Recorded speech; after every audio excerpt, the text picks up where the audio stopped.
നടന്നു നീങ്ങണം, പറന്നുയരണം, സത്യം നമ്മെ സ്വതന്ത്രമാക്കണം.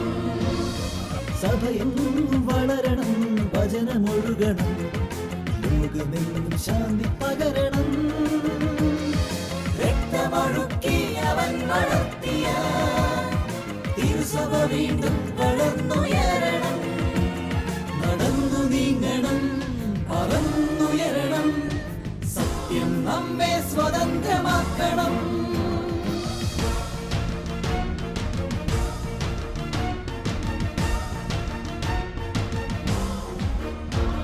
നടന്നു നീങ്ങണം, ഏറ്റെടുക്കണം നിറമണിഞ്ഞ ഈ കാലടിപ്പാടുകൾ. പറന്നുയരണം, വിജയിയാകണം, രക്തസാക്ഷിത്വം ഹൃദയവരിക്കണം. രക്തമൊഴുക്കി അവൻ വളർത്തിയ തിരുസഭ വീണ്ടും വളർന്നുയരണം. രക്തമൊഴുക്കി അവൻ വളർത്തിയ തിരുസഭ വീണ്ടും വളർന്നുയരണം. തിരുസഭ വീണ്ടും വളർന്നുയരണം. നിണമണിഞ്ഞ കാൽപ്പാടുകൾ എന്ന പ്രോഗ്രാമിലേക്ക് ശാലോം പ്രേക്ഷകർക്കെല്ലാം സ്വാഗതം.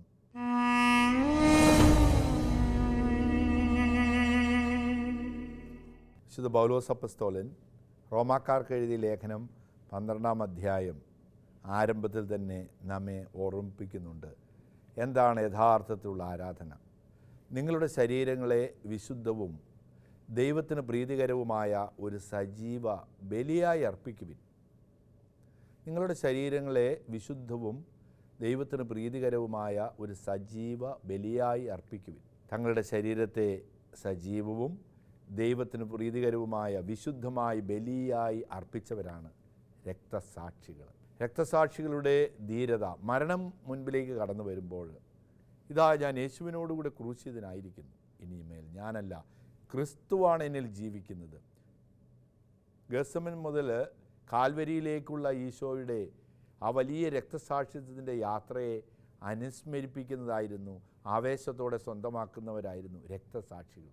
ജപ്പാനിലെ രക്തസാക്ഷികളെയാണ് ഈ എപ്പിസോഡിൽ നാം അനുസ്മരിക്കുക. നാഗാസാക്കിയിലെ കൂട്ടക്കുരുതി.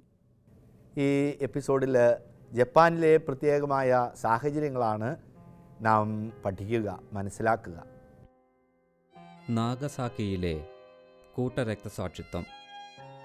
നാഗസാക്കിയിലെ രക്തസാക്ഷിത്വം കണ്ടുനിന്ന ഒരു വിശ്വാസി ഇങ്ങനെ പറഞ്ഞു: നാഗസാക്കിയിലെ വിശുദ്ധമലയിൽ 50 അല്ല, 500 അല്ല, 5000 കുരിശുകൾ ഉയർന്നാലും രക്തം ചിന്താൻ തയ്യാറുള്ള വിശ്വാസികളെ തറയ്ക്കുവാൻ അത് മതിയാവുകയില്ല. നാഗസാക്കി രക്തസാക്ഷിത്വം ജപ്പാനിലെ ജനതയെ അത്ഭുതാവഹമായ രീതിയിൽ സ്വാധീനം ചെലുത്താൻ സഹായകമായി. പുതിയതായി ജനങ്ങൾ വിശ്വാസത്തിലേക്ക് വരികയും ക്രിസ്ത്യാനികളായിട്ടുള്ളവർ വിശ്വാസത്തിൻ്റെ തീവ്രതയിൽ അലിഞ്ഞു ചേരുവാനും കാരണമായി. ക്രിസ്തുവിനെ പ്രതി ജീവൻ കൊടുക്കുവാൻ അനേകർ തയ്യാറായി. വിജാതീയർ ക്രിസ്ത്യാനികളുടെ സഹനപർവത്തെ അമ്പരന്ന് നോക്കുകയും ഈ മതത്തിൽ സത്യമുണ്ടെന്ന് ബോധ്യപ്പെടുകയും ചെയ്തു. രക്തസാക്ഷികളായ 26 പേരെയും കൈകളും കാലുകളും ചേർത്ത് കയർകൊണ്ടും ചങ്ങലകൊണ്ടും ബന്ധിച്ച് കുരിശിൽ കെട്ടിയുയർത്തുമ്പോൾ ഭരണാധികാരികൾ അറിഞ്ഞിരുന്നില്ല സത്യവിശ്വാസത്തിൻ്റെ ഉയർപ്പിന് 3 നാളിൻ്റെ ദൈർഘ്യം കൂടിയില്ലെന്ന്. എത്ര ധീരതയോടുകൂടി ജീവൻ ത്യജിച്ച 26 രക്തസാക്ഷികളുടെ കഥ വായിച്ചെടുക്കാം നമുക്കവിടെ. 1697 ഫെബ്രുവരി 5-ാം തീയതി 1697 ഫെബ്രുവരി 5-ാം തീയതി 6 ഫ്രാൻസിസ്കൻസ്, 3 ഈശോ സഭക്കാർ, 17 സാധാരണ വിശ്വാസ സമൂഹം, 26 പേരെ അതിദാരുണമായിട്ട് തൂക്കിക്കൊന്നു, വധിച്ചു. ആ വലിയ രക്തസാക്ഷിത്വമാണ് നാഗാസാക്കിയിലെ കൂട്ടക്കുരുതി. നാഗാസാക്കിയിൽ വെച്ചാണ്, കുന്നിൻ മുകളിൽ വെച്ചാണ് ഈ സംഭവം നടക്കുക. ഹിദേയോഷി ടൊയോട്ടോമി എന്ന ഭരണാധിപനായിരുന്നു ആ കാലഘട്ടത്തിൽ ജപ്പാൻ ഭരിച്ചിരുന്നത്, ചക്രവർത്തിയായിട്ട്. അദ്ദേഹത്തിൻ്റെ ആരംഭ കാലഘട്ടത്തിൽ ക്രൈസ്തവർ കടന്നു വരുന്ന സമയമായിരുന്നു. ഭരണത്തിൻ്റെ ആരംഭ കാലഘട്ടം, അതായത് 1537 മുതൽ അദ്ദേഹം ഭരിച്ചു. 98 അദ്ദേഹം മരിക്കുകയും ചെയ്തു. ആരംഭ കാലഘട്ടത്തിൽ 1549 വിശുദ്ധ ഫ്രാൻസിസ് സേവ്യർ ജപ്പാനിലേക്ക് കടന്നു വന്നപ്പോൾ സന്തോഷത്തോടുകൂടി സ്വീകരിച്ചു. വളരെ സന്തോഷത്തോടുകൂടി ക്രൈസ്തവർക്ക് സുവിശേഷം പ്രഘോഷിക്കുവാനുള്ള മേഖലകളെല്ലാം ഒരുങ്ങിക്കിട്ടിയിരുന്നു. എന്നാൽ ആ 1596 ഒരു പ്രത്യേക സംഭവം ഉണ്ടാകുകയാണ്. സെയിൻറ്റ് ഫിലിപ്പ് വിശുദ്ധ ഫിലിപ്പിൻ്റെ പേരിലുള്ള ഒരു കപ്പൽ ജപ്പാൻ തീരത്ത് അടിഞ്ഞു. അപ്പോൾ അതിൽ ജപ്പാനിലെ പട്ടാളക്കാർ ഈ കപ്പൽ പരിശോധിച്ചു. എങ്ങനെയാണ് ഇത് അടിഞ്ഞത്, ആരുടെ അനുവാദത്തോടു കൂടിയാണ് വന്നത്? പരിശോധിച്ചപ്പോൾ അവർ കണ്ടുപിടിച്ചു ഇതിൽ നിറയെ ആയുധങ്ങളാണെന്ന്, വെടിക്കോപ്പുകളുണ്ടെന്ന് കണ്ടുപിടിച്ചു. രക്ഷപ്പെടുന്നതിനായിട്ട് കപ്പലിലെ ക്യാപ്റ്റനും സഹപ്രവർത്തകരും ഇപ്രകാരം പറഞ്ഞു: ഓരോ സ്ഥലവും കീഴടക്കുന്നതിനായി ഞങ്ങൾ ആദ്യം മിഷനറിമാരെ അയക്കും. മിഷനറിമാരവിടെ സുവിശേഷം പ്രഘോഷിച്ച് അവിടെ സ്വാധീനം എത്തിക്കഴിയുമ്പോൾ ആ രാജ്യം കീഴടക്കുന്നതിനായിട്ട് ഞങ്ങൾ ആരംഭിക്കുകയും ചെയ്യും. ജപ്പാനിലെ അപ്പോഴത്തെ ഭരണകൂടം വളരെ സൂക്ഷ്മമായിട്ട് ഇത് പരിശോധിക്കുകയും മിഷനറിമാരെ ഇല്ലാതാക്കുവാൻ തീരുമാനിക്കുകയും ചെയ്തു. ക്രിസ്ത്യാനികൾ ഉള്ളതുകൊണ്ടാണ് മിഷനറിമാർ വരുന്നതെന്നും അവർക്ക് സൗകര്യങ്ങൾ ചെയ്തു കൊടുക്കുന്നത് ക്രിസ്ത്യാനികളാണെന്നും കരുതി ക്രിസ്ത്യാനികളെ ഇല്ലാതാക്കുവാൻ പരിശ്രമിക്കുകയാണ്. അതിൻ്റെ ഭാഗമായിട്ടാണ് ഈ 26 പേരെ അറസ്റ്റ് ചെയ്യുന്നത്. അതിലേറ്റവും ശ്രദ്ധേയനായി നിൽക്കുന്നത് വിശുദ്ധ പോൾ മിക്കിയാണ്. പോൾ മിക്കി 1562 ജപ്പാനിലാണ് ജനിച്ചത്. അതായത് സുവിശേഷം പ്രഘോഷിക്കുക 1549 ഞാൻ സൂചിപ്പിച്ചല്ലോ. വിശുദ്ധ ഫ്രാൻസിസ് സേവ്യർ, അദ്ദേഹത്തിൻ്റെ നേതൃത്വത്തിൽ വന്ന മിഷണറിമാരും. 1562 അദ്ദേഹം വിശ്വാസം സ്വീകരിക്കുക. അപ്പോൾ അദ്ദേഹത്തിന് 5 വയസ്സ് മാത്രമേ ഉള്ളൂ. അപ്പോൾ പുതിയൊരു കുടുംബം, ഈശോയുടെ നാമം കേട്ട് വിശ്വാസം സ്വീകരിച്ച പുതിയൊരു കുടുംബം. ആ കുടുംബത്തിൽ നിന്ന് കൊച്ചു ബാലൻ അവന് വിശ്വാസം സ്വീകരിക്കുകയാണ്. തുടർന്ന് 1580 ഈശോ സഭയിൽ അംഗമായി ചേർന്നു, സന്യാസിയായി. അപ്പോൾ വളരെ കാലഘട്ടം കൊണ്ട് തീഷ്ണതയോടുകൂടി സന്യാസിയായി. പൗരോഹിത്യം സ്വീകരിക്കുന്നതിന് 1 വർഷം മുമ്പ് അറസ്റ്റ് ചെയ്യപ്പെടുകയാണ്. പോൾ മിക്കിയെയും കൂട്ടരെയും കിയാട്ടോയിൽ വെച്ച് അറസ്റ്റ് ചെയ്തു. അവിടെ നിന്നും 966 കിലോമീറ്റർ അകലെയാണ് നാഗസാക്കി. പടയാളികൾ അവരെ നാഗസാക്കി വരെ നടത്തിച്ചു കൊണ്ടുവന്നു. ക്രൈസ്തവരായ ആളുകൾ വഴിനീളെ തടിച്ചു നിന്നു. അവർ രക്തസാക്ഷികൾക്ക് വേണ്ടി പ്രാർത്ഥിക്കുകയും സ്തോത്രമാലപിക്കുകയും ചെയ്തുകൊണ്ടിരുന്നു. പോൾ മിക്കി കറുത്ത ലോഹയാണ് ധരിച്ചിരുന്നത്. അദ്ദേഹത്തെ കണ്ടവർ ഇങ്ങനെ പറഞ്ഞു: 2 വാളുകൾ അരയിൽ ധരിക്കാൻ അവകാശവും ആഢ്യത്വവുമുള്ള കുടുംബാംഗമാണ് ആ പോകുന്നത്. ബന്ധിതരാക്കി കുരിശിലുയർത്തിയ 26 പേരെയും ജപ്പാൻ രീതിയനുസരിച്ച് പടയാളികൾ കുന്തം കൊണ്ട് കുത്തിപ്പിളർന്നു. 1627 ഉർബൻ 8 പാപ്പ പോൾ മിക്കിയെയും കൂട്ടുകാരെയും വാഴ്ത്തപ്പെട്ടവരായി പ്രഖ്യാപിച്ചു. 1862 9 പിയൂസ് പാപ്പ അവരെ വിശുദ്ധരായി പ്രഖ്യാപിക്കുകയും ചെയ്തു. ദൈവത്തിന് രക്തസാക്ഷിയായിട്ട് സമർപ്പിക്കാനുള്ള വലിയൊരു ഭാഗ്യം വിശുദ്ധ പോൾ മിക്കിക്ക് ലഭിക്കുകയാണ്. അവരെ അവിടെ വെച്ച് ഈ ഒരു സംഭവത്തിൽ ഈ പോൾ മിക്കിയെയും ഈ കൂടെയുള്ള 26 മറ്റാളുകളെയും അറസ്റ്റ് ചെയ്ത് 26 പേരുടെ ഒരു വലിയ സംഘം അവർ മുന്നോട്ട് നീങ്ങുമ്പോൾ ഒരുമിച്ച് അവർ വിളിച്ചു പറഞ്ഞു: ദൈവത്തെ ഞങ്ങൾ മഹത്വപ്പെടുത്തുന്നു, അവിടത്തേക്ക് വേണ്ടി ഞങ്ങൾ പീഡകൾ സഹിക്കുന്നു, അവിടത്തേക്ക് വേണ്ടി ഞങ്ങൾ ബലിയായിട്ട് ഒരു ആരാധനയായിട്ട് ഞങ്ങളുടെ ജീവിതം സമർപ്പിക്കുന്നു. പരിശുദ്ധ അമ്മയോടും സ്വർഗസ്നായ പിതാവേ എന്ന പ്രാർത്ഥനകളെല്ലാം ചൊല്ലി അവർ ഒരുമിച്ചാണ് മുന്നോട്ട് നീങ്ങിക്കൊണ്ടിരുന്നത്. അതായത് മരണം തൊട്ട് മുമ്പിലുണ്ടെന്ന് അവർ കാഴ്ചയായിട്ട് നിൽക്കുമ്പോൾ അവർ ദൈവത്തിന് പ്രഘോഷിക്കുവാൻ, മഹത്വപ്പെടുത്തുവാൻ, സങ്കീർത്തനങ്ങൾ ആലപിക്കുവാനുള്ള കരുത്ത് ദൈവം നൽകുകയാണ് ചെയ്യുന്നത്. എന്തൊരു വലിയ പാഠമാണ്. നമ്മുടെ അനുദിന ജീവിതത്തിൽ നാം രക്തസാക്ഷികളാകുന്നവരാണ്. നമ്മുടെ ജീവിതത്തിൽ നമുക്ക് ചില പ്രതിസന്ധികളൊക്കെ നേരിടുമ്പോൾ അതിനെ ഏറ്റെടുക്കുവാനുള്ള കരുത്ത് നമ്മുടെ പ്രിയപ്പെട്ട ദൈവം നമുക്ക് നൽകും. നമ്മെ സ്നേഹിക്കുന്ന ദൈവം നമുക്ക് നൽകും.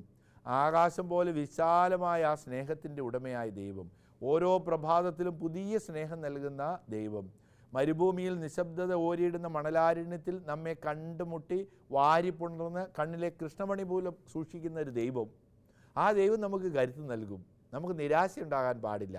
ഈ പോൾ മക്കിയും കൂട്ടരും മരണം മുമ്പിൽ കണ്ടപ്പോൾ ദൈവത്തെ പ്രകീർത്തിച്ചുകൊണ്ട് മുന്നോട്ട് പോവുകയാണ്. ഇതിനുവേണ്ടിയാണ് ഞങ്ങൾ ജീവിച്ചത്, ഇതിനുവേണ്ടിയാണ് ഞങ്ങൾ ആഗ്രഹിക്കുന്നത്. വലിയ വിശ്വാസത്തോടുകൂടി മുന്നോട്ട് നീങ്ങുക. അവരുടെ ഇടയിൽ ഒരു കൊച്ചു ബാലനുണ്ടായിരുന്നു. ആ ബാലനോട് ചോദിച്ചു, നീയും ഈ വിശ്വാസത്തിൻ്റെ പേരിൽ ജീവൻ വെറുതെ നശിപ്പിക്കുവാൻ പോവുകയാണോ? അപ്പോൾ ആ ബാലൻ്റെ വാക്കുകൾ നമ്മെ ത്രസിപ്പിക്കേണ്ടതാണ്. അതെ, ഞാൻ പോവുക. എവിടെയെങ്കിലും കുരിശുണ്ടോ? അപ്പോൾ ഒരാളൊരു കുരിശ് കണ്ടു നിൽക്കുന്നതിൽ ഒരാൾ ഒരു കുരിശ് കൊണ്ട് കൊടുക്കുകയാണ്. ആ കുരിശെടുത്തിട്ട് ചുംബിച്ചുകൊണ്ട്, ഗാഠമായി ചുംബിച്ചുകൊണ്ട് പറയുകയാണ്, നിന്നെ ഞാൻ ആശ്ലേഷിക്കുന്നു, കുരിശേ നിന്നെ ഞാൻ മഹത്വപ്പെടുത്തുന്നു. കൊച്ചു ബാലൻ, ദൈവം നൽകുന്ന ശക്തിയാണ്. മരണത്തിൽ മുമ്പിൽ കാണുമ്പോൾ കൊച്ചു ബാലൻ പറയുക, ദൈവമേ നിന്നെ ഞാൻ മഹത്വപ്പെടുത്തുന്നു. ആളുകൾ പോളിനെ കണ്ടിട്ട് പോളിനെ പറഞ്ഞു, എത്രയോ കുലീനമായ കുടുംബം, രണ്ട് വശത്തും വാൾ ധരിക്കുവാനുള്ള വലിയ അധികാരമുള്ള വ്യക്തി ഇപ്പോൾ കുറ്റവാളിയായിട്ട് നടക്കുന്നത് കണ്ടില്ലേ? ആ അഭിമാനത്തോടു കൂടി പറയുകയാണ്, ഞാൻ ഇതിൽ അഭിമാനിക്കുന്നു, എന്നെ തടവുകാരനാക്കിയതിൽ ഞാൻ അഭിമാനിക്കുന്നു എന്ന് പോൾ മിക്കി പറയുകയാണ്. അപ്പോൾ എത്ര വലിയ കുലീനമായ കുടുംബത്തിലായിരിക്കാം, സ്ഥാനമാനങ്ങളുണ്ട്, സാമ്പത്തികമായ നേട്ടങ്ങളുണ്ട്.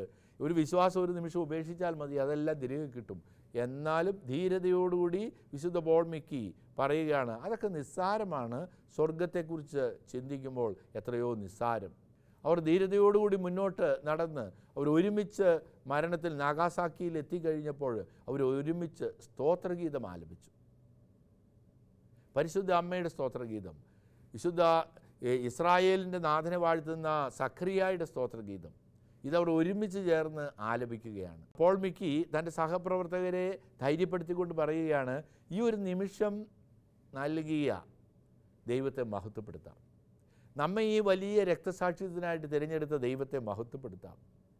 എന്തൊരു വലിയ വിശ്വാസമാണ് അദ്ദേഹത്തിനുള്ളത്. അദ്ദേഹം തൻ്റെ സഹപ്രവർത്തകരെ, കൂടെയുള്ള മറ്റെല്ലാവരെയും തടവുകാരെയും ശക്തിപ്പെടുത്തിക്കൊണ്ട് പറയുകയാണ്, നമ്മെ അറസ്റ്റ് ചെയ്ത, ഇപ്പോൾ കൊലയ്ക്ക് കൊടുത്ത നമ്മുടെ ശത്രുക്കൾ, അവരോട് ക്ഷമിക്കുവാൻ നമ്മുടെ കർത്താവ് പഠിപ്പിച്ചിട്ടുണ്ട്. ശത്രുക്കളെ സ്നേഹിക്കുവിൻ, അവർക്ക് വേണ്ടി പ്രാർത്ഥിക്കുവിൻ.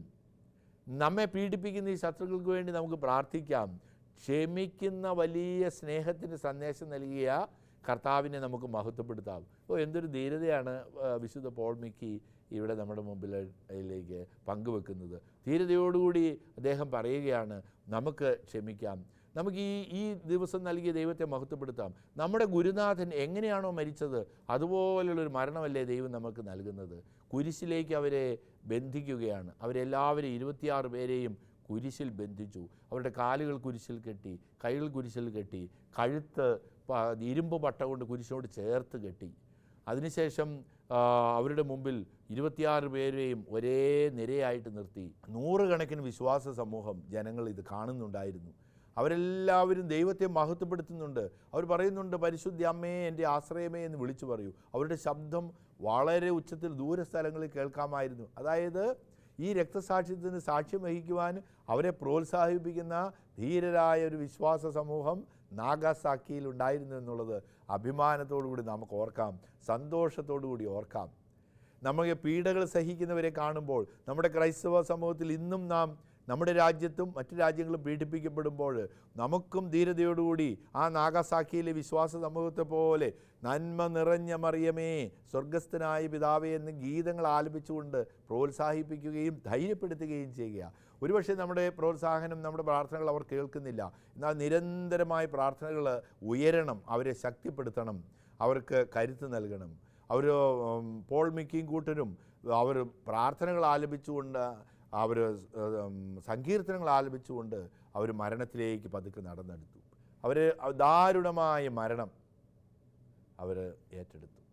അതിനുശേഷം അവരെ അഗ്നിക്കിരയാക്കി, അവരുടെ അതിൽ നിന്ന് ചാരം കടലിൽ ഒഴുക്കി. വലിയ കുലീന കുടുംബത്തിൽ വലിയ സാധ്യതകൾ മുൻപിൽ നിന്ന വിശുദ്ധ പോൾ മിക്കി തൻ്റെ ജീവിതം സമർപ്പിച്ചിട്ടുണ്ടെങ്കിൽ നമ്മൾ ഓരോരുത്തരെയും, എൻ്റെ പ്രിയപ്പെട്ടവരെ, വിളിക്കുകയാണ് കർത്താവ്. നമുക്കൊരു പക്ഷേ നമ്മുടെ പ്രിയപ്പെട്ടവരോട് അവരേതെങ്കിലും ഒരു വാക്ക് പറഞ്ഞ് ക്ഷമിക്കുവാനുള്ള മടിയുണ്ട്. നമുക്കവരോട് പിണക്കമായിരിക്കാം. നമുക്ക് അറിവില്ലാത്ത മേഖലകളിൽ കുറ്റപ്പെടുത്തുന്ന സ്വഭാവം നമുക്കുണ്ടായിരിക്കാം. ഇതെല്ലാം ഇല്ലാതാക്കാൻ നമുക്ക് സാധിക്കും. ഈ രക്തസാക്ഷികൾ സ്നേഹം കൊണ്ട് നിറയുമ്പോൾ, ദൈവസ്നേഹം കൊണ്ട് നിറയുമ്പോൾ, ക്രിസ്തുവിൻ്റെ സ്നേഹത്തിൽ നിന്ന് ആർക്കെന്നെ വേർപെടുത്താനാകും? പീഡനം, പട്ടിണി, നഗ്നത, വാള, ആപത്ത് വരാനിരിക്കുന്നവയ്ക്ക് ഉന്നതത്തിൻ്റെ ആഴത്തിന് ദൈവത്തിൻ്റെ ദൂതനോ മരണത്തിനോ ക്രിസ്തുവിൻ്റെ സ്നേഹത്തിൽ നിന്ന് എന്നെ വേർപെടുത്താനാകാതിരിക്കട്ടെ എന്ന് പറഞ്ഞ അപ്പസ്തോലൻ്റെ ആഴമായ ചൈതന്യം, രക്തസാക്ഷിത്വ ചൈതന്യം നമുക്ക് ഓരോരുത്തർക്ക് സ്വന്തമാക്കാം. നമ്മെ കുറ്റപ്പെടുത്തുന്നവരോട്, നമ്മെ ഉപേക്ഷിച്ചവരോട് നമുക്ക് ക്ഷമിക്കാം. പൂർണ്ണമായിട്ട് നമുക്ക് ക്ഷമിക്കാം. ഇവർ ചെയ്യുന്നത് എന്തെന്ന് ഇവരറിയുന്നില്ല, അതിനാൽ ഇവരോട് ക്ഷമിക്കണമേ. വിശുദ്ധ പോൾ മിക്കിയുടെ വാക്കുകൾ നമുക്ക് ഓർക്കാം. നമ്മുടെ കർത്താവ് ക്ഷമിച്ചു, അതുകൊണ്ട് ഞാൻ ക്ഷമിക്കും. ഓരോ പ്രാവശ്യവും നമ്മുടെ ശത്രുക്കളോട് നാം ക്ഷമിക്കുമ്പോൾ, നമ്മെ വേദനിപ്പിച്ചവരോട് നാം ക്ഷമിക്കുമ്പോൾ, അവരെ നാം സ്നേഹിക്കുമ്പോൾ ഈ രക്തസാക്ഷിത്വമാണ് നാം വരിക്കുന്നതെന്ന് ഓർക്കുക.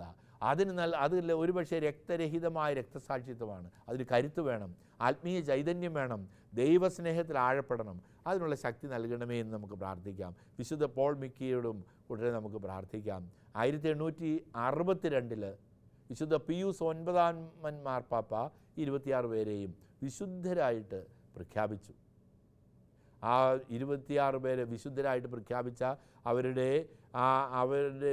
അതായത് 1562 ജനിച്ചു, 1862 വിശുദ്ധരായിട്ട് അവരെ പ്രഖ്യാപിക്കുക. വിശുദ്ധരാകാൻ സാധിച്ചു. 300 കൊല്ലങ്ങൾ 200 കൊല്ലം കഴിയുമ്പോഴേക്കും വിശുദ്ധരാകാൻ സാധിച്ചു. ഒരു 100 കൊല്ലം കൊണ്ട് കഴിഞ്ഞ് 1962 ഇതേ ജൂൺ മാസത്തിൽ അവർക്ക് വേണ്ടി ഈ നാഗാസാക്കിയിൽ എവിടെ അവർ വധിക്കപ്പെട്ടോ അതേ കുന്നിൻ്റെ മുകളിൽ കുരിശിൽ തൂങ്ങിപ്പോഴേക്ക് മനോഹരമായ മ്യൂസിയം സർക്കാർ സ്ഥാപിച്ചിട്ടുണ്ട്. അത് എത്രയോ മനോഹരമാണ് ആ ചിന്തകൾ. നമുക്ക് പ്രത്യേകമായിട്ട് പ്രാർത്ഥിക്കാം. വിശുദ്ധ പോൾ മിക്കിയും കൂട്ടരും നമുക്ക് ആവേശം നൽകട്ടെ. അവരുടെ ധീരതയോടുള്ള വിശ്വാസം നമ്മുടെ അനുദിന ജീവിതത്തിൽ വിശ്വാസത്തിൽ ജീവിക്കാനുള്ള കരുത്ത് നമുക്ക് നൽകട്ടെ. നമുക്ക് ജപ്പാന് വേണ്ടി പ്രാർത്ഥിക്കണം, മാനസാന്തരത്തിന് വേണ്ടി പ്രാർത്ഥിക്കണം. അവരും സുവിശേഷം അറിയട്ടെ, അവരും പ്രഘോഷിക്കട്ടെ. സാധിക്കും, ദൈവത്തിന് സാധിക്കും. നമ്മുടെ പ്രാർത്ഥന മാത്രം അവരോടൊപ്പം ഉണ്ടായിരിക്കണം. നമ്മുടെ ജീവിതത്തിലും രക്തസാക്ഷികളാകുവാനുള്ള കരുത്ത് ഞങ്ങൾക്ക് നൽകണമേ എന്ന് നമുക്ക് ഈശോയോട് പ്രാർത്ഥിക്കാം. ഈ എപ്പിസോഡിൽ ഞങ്ങളോടൊപ്പം ചേർന്ന എല്ലാ ശാലോം കുടുംബാംഗങ്ങൾക്കും നന്ദിയും സ്നേഹവും എല്ലാം അറിയിക്കുകയാണ്. നിങ്ങളെല്ലാവരെയും ദൈവം അനുഗ്രഹിക്കട്ടെ. ജപ്പാനിൽ വിശ്വാസത്തിന് വേണ്ടി ജീവൻ ത്യജിച്ച പോൾ മിക്കിയുടെയും കൂട്ടരുടെയും വലിയ മാധ്യസ്ഥ്യം നിങ്ങളുടെ ജീവിതത്തിലെ പ്രതിസന്ധികൾ ധീരതയോടെ ഏറ്റെടുക്കുവാനുള്ള കൃപ നൽകട്ടെ, കരുത്ത് നൽകട്ടെ. അതിനായിട്ട് നമുക്കൊന്ന് ചേർന്ന് പ്രാർത്ഥിക്കാം. ദൈവം നിങ്ങളെല്ലാവരെയും സമൃദ്ധമായി അനുഗ്രഹിക്കട്ടെ. രക്തസാക്ഷിത്വം ക്രിസ്തു മാർഗചരിച്ചോരനേക നിറമണിഞ്ഞ കാലടിപ്പാടുകൾ നൽകി നമുക്കായൊരു ദർശനം. രക്തമൊഴുക്കിയ കാലടിപ്പാടുകൾ പകർന്നു ലോകത്തിൽ മാതൃക. രക്തമൊഴുക്കിയ കാലടിപ്പാടുകൾ പകർന്നു ലോകത്തിൽ മാതൃക.